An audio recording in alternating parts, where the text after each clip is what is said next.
साध संगत जी, short inspired stories channel पर आपका बहुत बहुत स्वागत है। वीडियो शुरू करने से पहले आप कृपा करें मेरे चैनल को सब्सक्राइब जरूर करें और साथ में बेल आइकन को भी दबा दें ताकि मेरे नए वीडियो का नोटिफिकेशन आपको मिल जाए। और अगर वीडियो अच्छा लगे तो लाइक, कमेंट और ज़्यादा से ज़्यादा शेयर करें। अब देर ना करते हुए आज की कहानी शुरू करते हैं। साध संगत जी। उत्तर भारत की सबसे प्रसिद्ध दरगाह बाबा बुद्धन शाह जी की दरगाह श्री कीरतपुर साहिब की पवित्र नगरी में ऊंचे पहाड़ पर स्थित है। बाबा बुद्धन शाह जी बगदाद शहर से थे। बाबा जी ने रब की इबादत करते हुए कुल्लू मनाली के रास्ते से होते हुए श्री कीरतपुर साहिब के जंगल में एक ऊंची पहाड़ी के ऊपर अपना डेरा लगाया हुआ था।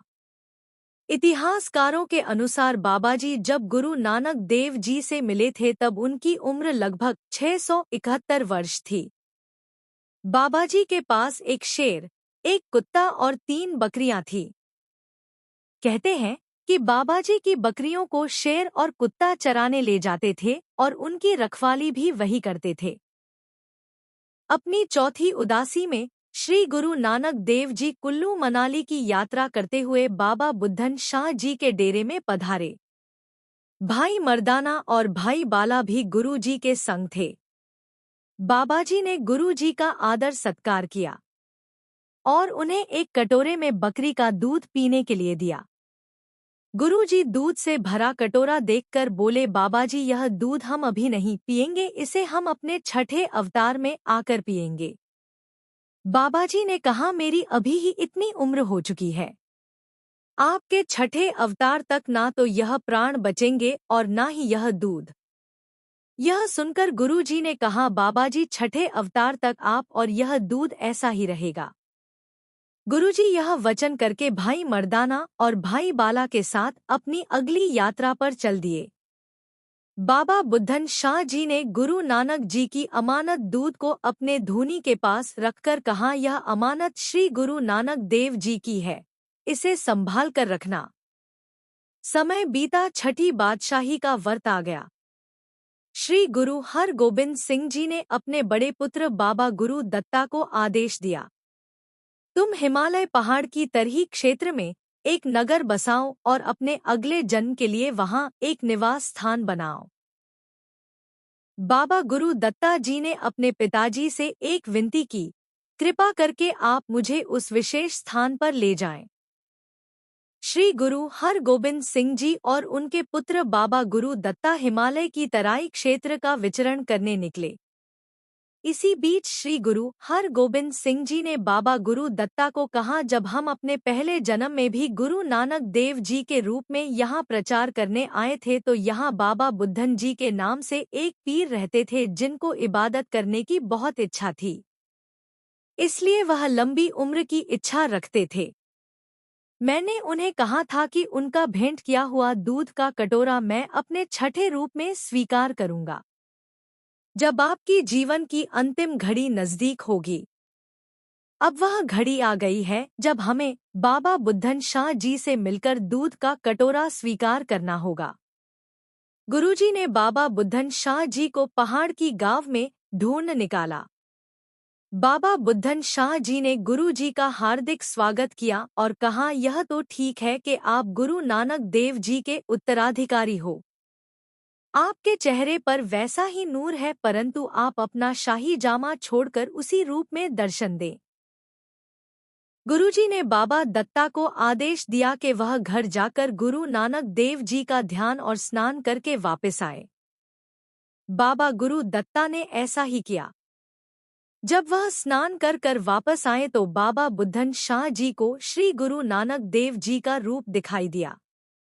बाबा बुद्धन शाह जी उनके चरणों में गिर गए और कहा, कृपया करके मेरे जीवन मरण के चक्कर को खत्म कीजिए। श्री गुरु नानक देव जी के रूप में बाबा गुरु दत्ता जी ने कहा, आपकी इच्छा पूरी हुई। श्री गुरु नानक देव जी के रूप में बाबा गुरु दत्ता जी ने अपनी रखी अमानत दूध का कटोरा बाबा बुद्धन शाह जी से मांगा। बाबा जी ने दूध का कटोरा 121 साल बाद धूनी से निकाला। वह दूध अब भी वैसा ही था जैसा 121 साल पहले था। वह दूध बाबा गुरु दत्ता ने श्री गुरु नानक देव जी के रूप में ग्रहण किया। यह करामाती दूध पीने के बाद बाबा गुरु दत्ता जी ने गांव में एक बूढ़ी ब्राह्मण औरत की मरी हुई गाय को पानी की छींटे मारकर जिंदा कर दिया। जब यह बात श्री गुरु हरगोबिंद सिंह जी को पता चली तो वह बाबा गुरु दत्ता जी से नाराज हुए और बोले, एक म्यान में दो तलवारें नहीं रह सकती। आज तुमने मरी हुई गाय को जिंदा कर दिया, कल जब लोगों को इस बात का पता चलेगा तो यहाँ मरे हुए लोगों की भीड़ लग जाएगी। आप किस किस को जिंदा करोगे? अब तो जिंदा गाय के बदले में या तो तुम्हें अपना शरीर त्यागना होगा या मुझे त्यागना होगा, क्योंकि आपने गाय को जिंदा करके कुदरत के बनाए हुए नियम से छेड़छाड़ की है। बाबा गुरु दत्ता ने कहा, पिताजी गलती मुझसे हुई है और इसकी सजा मुझे ही मिलनी चाहिए। पिताजी से आज्ञा लेकर बाबा गुरु दत्ता जी बाबा बुद्धन शाह जी के पास पहुंचे और बोले, मुझे आपका स्थान चाहिए, मुझे अपना शरीर त्यागना है। आप अपना डेरा अगली पहाड़ी पर बना लीजिए। बाबा बुद्धन शाह जी ने बाबा गुरु दत्ता जी से कहा, यह स्थान भी आपका है और यह शरीर भी आपका है, परंतु जब साधु संत यहाँ आएंगे और यहाँ माथा टेक चले जाएंगे तो मेरे पास अगली पहाड़ी पर कौन आएगा?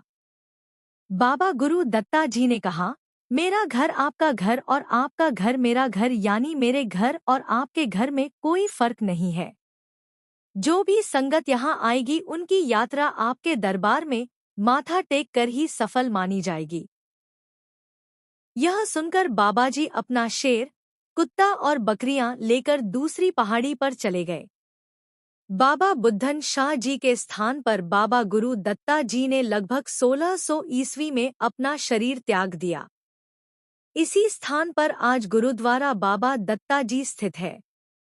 दूसरी तरफ बाबा बुद्धन शाह जी ने अपना अंतिम समय 802 साल और 13 दिन की लंबी उम्र पाकर शरीर त्याग दिया। कहते हैं कि उनके शेर, कुत्ता और बकरियों ने भी उसी समय अपने प्राण त्याग दिए। जब यह बात श्री गुरु गोबिंद सिंह जी को पता चली तो उन्होंने बाबा गुरु दत्ता जी का अंतिम संस्कार किया और बाबा बुद्धन शाह जी का मुस्लिम रीति रिवाज के अनुसार अंतिम संस्कार किया। यह दोनों स्थान आज धार्मिक स्थल हैं। जहां बाबा गुरु दत्ता जी ने अपना शरीर त्यागा था आज वहां गुरुद्वारा है, और जहां बाबा बुद्धन शाह जी ने अपना शरीर त्यागा था उस जगह पर आज दरगाह है। यह माना जाता है कि जब तक संगत बाबा बुद्धन शाह जी की दरगाह पर माथा टेक नहीं लेती तब तक उनकी यात्रा सफल नहीं होती। साध संगत जी, अगर यह कहानी आपको अच्छी लगी तो लाइक, शेयर और सब्सक्राइब जरूर करें।